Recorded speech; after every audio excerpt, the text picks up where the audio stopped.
Ginawa na chicken today with gravy sauce. Yan.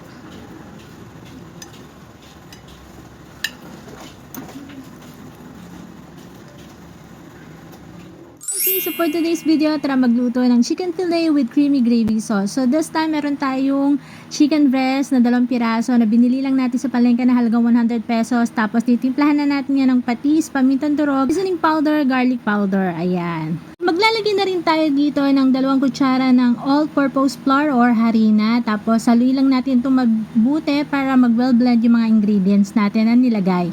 Tapos sa isang pinggan, nagbati lang ako dyan ng 1 pirasong itlog. Tapos tinimplahan ko din ng pamintang durog at konting asin. Sunod ko naman ginawa ay binubud ko na nga itong ating breadcrumbs dito sa ating chicken. At habang ginagawa ko to, nagpainit na ako ng mantika.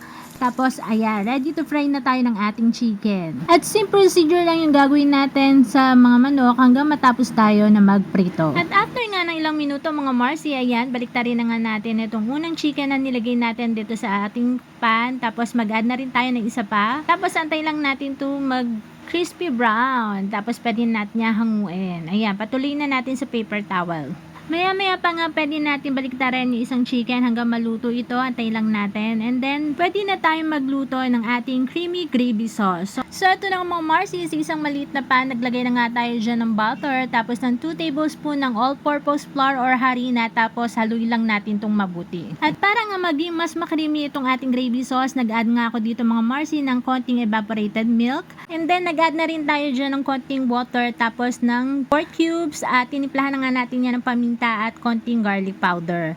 Tapos maya pa naglagay na rin ako dyan ng toyo. Konti lang talaga para pampakulay lang sa ating gravy sauce. And then mix lang natin itong maigi. At after nga ng ilang minuto mga Marcy, tinikman na nga namin to at napakasarap naman talaga at makriming.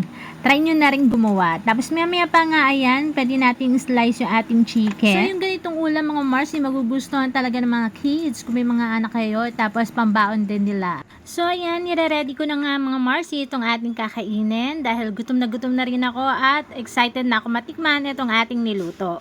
Finally mga Marcy, ito na nga ang ating chicken fillet with creamy gravy sauce. Kain na tayo! Ito ang ating ginawa na chicken fillet with gravy sauce. Yan.